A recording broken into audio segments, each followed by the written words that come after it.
Assalamualaikum semuanya, selamat datang di channel Obrol Fighter. Kekalahan Umar Nurmagomedov makin meyakinkan gua akan dua hal. Bahwa yang pertama, tidak semua fighter dari Dagestan tidak bisa dikalahkan sama sekali. Kedua, bahwa level kompetitif di UFC makin menggila aja dan merata di seluruh dunia. Di video ini sengaja gue buat bukan berarti gue benci klan Dagestan. Gue ngefans banget dengan Khabib dan Islam Makhachev, terkhusus kepada almarhum Abdulmanaf Nurmagomedov. Kenapa gue ngefans? Karena tingkat disiplinnya yang sangat teramat luar biasa dan kemampuan grapplingnya menjadi salah satu yang terbaik sepanjang masa. Tapi gue gak mau fanatik sebagaimana gue ngefans banget dengan Lionel Messi. Tapi gue tetap respect kepada Ronaldo yang super disiplin dan tidak bertato. Gue pun respect kepada Iniesta yang gue anggap sebagai gelandang terbaik sepanjang masa. Bukan berarti gue harus menutup mata soalnya tidak ada yang lebih hebat dari fighter Dagestan dan Lionel Messi. Kalau gue menutup mata, gue nggak akan bisa menikmati betapa serunya menonton brutal fight ala Justin Gaethje dan Charles Oliveira. Kalau gue fanatik, gue nggak bakal bisa menikmati betapa kerennya permainan prime-nya Manchester City dan Liverpool. Dan di video ini juga untuk menyadarkan kita semua bahwa di belahan bumi lainnya bisa terlahir fighter yang bisa saja lebih hebat dari fighter Dagestan. Entah dari Australia, Kuba, Afrika, Eropa Timur, Asia Timur, atau bahkan Asia Tengah. Karena olahraga ini terus berevolusi menjadi lebih baik, dimana di saat Dagestan sedang merajai, maka pada saat itulah belahan bumi lainnya sedang mati-matian untuk bisa lebih baik dari Dagestan. Salah satu bukti yang telah muncul adalah perkembangan fighter Eropa Timur, khususnya yang sekarang sudah menjadi juara yaitu tanah Georgia. Karena kita pasti tidak menyangka ada orang yang bisa mengalahkan Nurmagomedov. Tapi ya, sekali lagi, UFC semakin berkembang.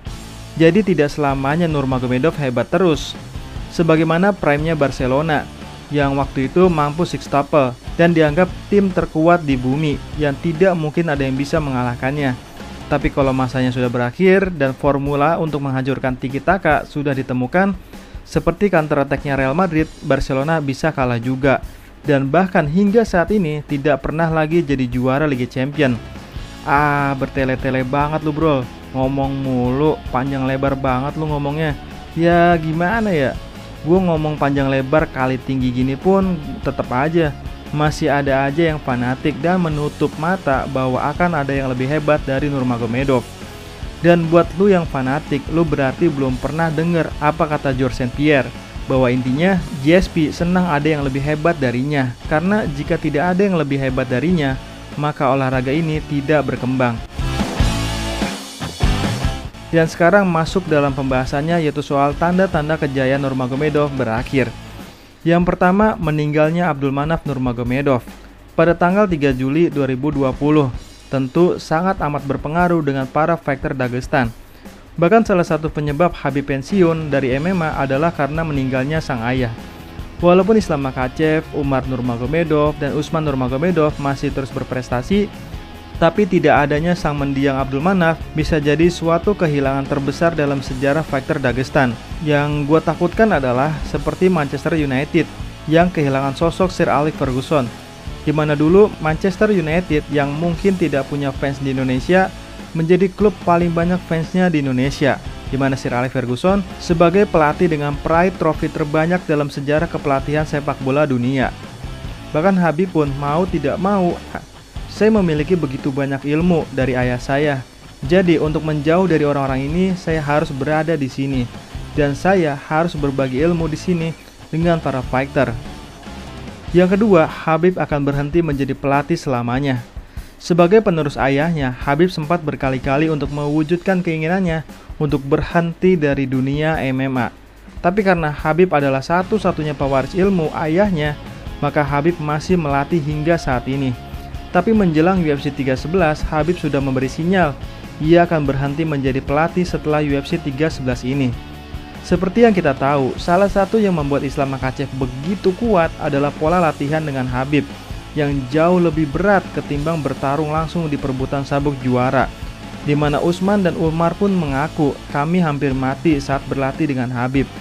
Selain punya pola latihan yang ekstrim, Khabib juga adalah rekan sparring terbaik yang pernah ada di Dagestan. Sparring dengan Khabib, maka Anda sudah pasti punya gulat yang paling kuat di UFC. Selama ini Islam Makhachev bisa begitu hebat grapplingnya karena rekan sparringnya adalah Khabib. Tapi jika Khabib Nurmagomedov pensiun, maka Islam akan kehilangan lawan sparring terberatnya. Dan itu tentu mengurangi pengalaman dan kemampuan Islam Makhachev. Ketiga, di antara murid Abdulmanaf Nurmagomedov yaitu Khabib Nurmagomedov, Islam Makhachev, Usman Nurmagomedov, Sultan Aliyev, Ikram Aliskerov, Magomed Rasul Hasbulaev, Shamil Zafurov, Rustam Khabilov, Tagir Ulanbenkov, Shavkat Rakhmonov, Abu Bakar Nurmagomedov, Zubair Tukhugov, Umar Nurmagomedov, dan Islam Mamedov. Yang tersisa dan paling prospek hanyalah Shavkat Rakhmonov, Islam Makhachev, Umar Nurmagomedov, dan Usman Nurmagomedov. Namun Islam Makhachev dan Usman Nurmagomedov sudah menjadi juara. Sekarang hanya tersisa Umar dan Shavkat Rakhmonov. Itu pun Shavkat bukan orang Dagestan, sehingga harapan paling besar ada pada Umar Nurmagomedov. Tapi kekalahan Umar Nurmagomedov kemarin menjadi salah satu sinyal bahwa telah bangkit para fighter di belahan bumi lainnya. Dan belum terdengar ada fighter yang lebih muda dari Umar Nurmagomedov yang terlihat prospek. Keempat, fighter Dagestan juga manusia. Melihat Khabib yang dulu begitu dominan, banyak yang mengaku bahwa Khabib bukanlah manusia, tapi monster, karena terlalu tangguh untuk ukuran manusia. Dan makin kesini, makin tidak ada celah untuk bisa mengalahkan Khabib Nurmagomedov. Bayangin aja, pertama kali Khabib dapat sabuk juara, Khabib bertarung 5 ronde. Lalu di saat pertama kali mempertahankan gelar juara, Khabib bertarung 4 ronde dengan Conor McGregor. Lalu Khabib bertarung hanya 3 ronde saat melawan Dustin Poirier. Dan setelah itu, Khabib bertarung dengan Justin Gaethje hanya 2 ronde. Yang mana bisa jadi setelah melawan Justin Gaethje, siapapun yang akan menjadi lawan Khabib akan selesai di ronde pertama. Tapi rupanya setelah itu kita melihat banyak fighter yang awalnya dianggap monster, tapi rupanya dia juga manusia biasa yang rupanya ada celah untuk dikalahkan, ada tanda kelelahan dan kelemahan. Seperti saat Islam Makhachev menghadapi Volkanovski 1, rupanya Islam bisa juga di ground and pound dan didominasi. Begitu juga dengan Khamzat Chimaev yang dianggap monster yang amat sangat mematikan. Tapi ketika Khamzat versus Gilbert Burns, rupanya takedown Khamzat bisa dimentahkan juga. Rupanya Khamzat juga bisa berdarah. Begitu juga dengan Jon Jones. Ketika Jon Jones versus Dominic Reyes, rupanya banyak yang menilai seharusnya Dominic Reyes lah pemenangnya. Itu artinya ada celah di mana Jon Jones bisa dikalahkan. Begitu juga dengan Israel Adesanya. Ketika punya rekor sempurna yaitu 20-0, tapi ketika Adesanya versus Jan Blachowicz, Adesanya terlihat tidak dominan sama sekali dan nyaris tidak berkutik. Begitu juga dengan Kamaru Usman. Ketika dalam rekor 11 kemenangan beruntun, gue sendiri pun bingung entah bagaimana caranya seorang Kamaru Usman bisa dikalahkan. Karena fighter yang paling tangguh pada saat itu yaitu Colby Covington tidak bisa mengalahkan Kamaru Usman. Terlebih lagi, makin kesini strikingnya Kamaru Usman makin brutal dan mematikan, di mana Colby Covington dan Masvidal menjadi korbannya. Nah, dari striking saja fighter lain bisa dibuat mati, apalagi dengan grapplingnya Kamaru Usman. Tapi rupanya ketika Kamaru Usman versus Leon Edwards 2, Kamaru Usman tidak hanya kalah, tapi terkapar seperti tidak bernafas lagi. Begitu juga dengan Shavkat Rakhmonov dengan rekor 100% finish dan sangat teramat dominan dan tidak pernah kesulitan menghabisi lawannya. Rupanya Shavkat Rakhmonov bisa kerepotan juga, bahkan bisa berdarah juga, yaitu ketika Shavkat berhadapan dengan Geoff Neal. Artinya selain Khabib Nurmagomedov, semua fighter adalah manusia. Islam juga manusia. Walaupun dalam masa primanya Islam bisa juga kalah pada suatu hari nanti. Begitu juga dengan para fighter Dagestan lainnya. Dan Umar adalah bukti pertamanya. Kelima, perkembangan MMA di Eropa Timur. Makin kesini UFC makin melebarkan sayapnya dan terus mencari fighter terbaik dari manapun. Kalaupun ada di Antartika ya bakal dicari. Dimana sebelumnya fighter UFC kebanyakan hanya dari Amerika Serikat dan Brazil saja. Sehingga wajar dulu juara terbanyak dari Amerika Serikat dan Brazil, yaitu di eranya Anderson Silva ke belakang.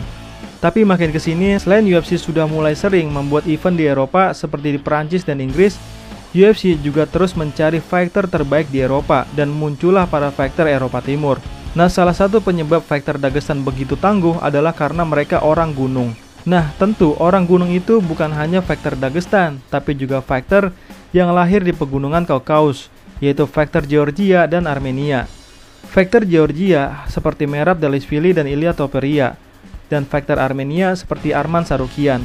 Belum lagi UFC terus mencari fighter terbaik dari Afrika.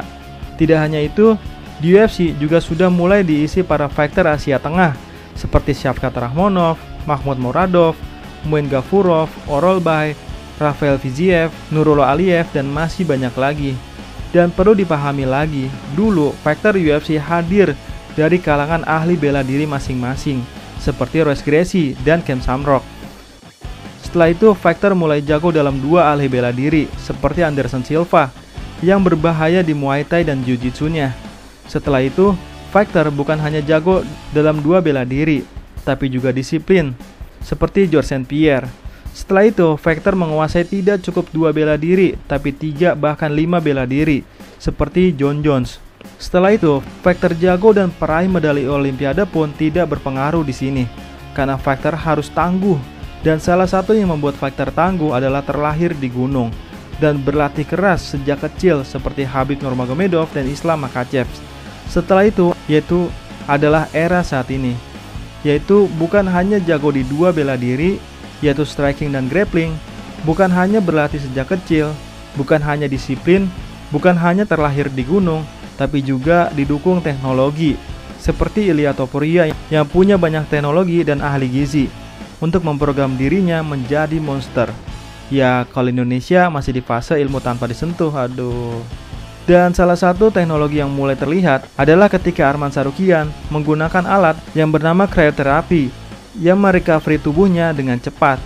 Nah, kalau menurut teman-teman, apakah kejayaan fighter Dagestan terus berlanjut mengingat perkembangan MMA yang teramat pesat? Dan negara mana yang akan melahirkan fighter tangguh selain fighter Dagestan? Silahkan tulis di kolom komentar ya. Sekian dan terima kasih.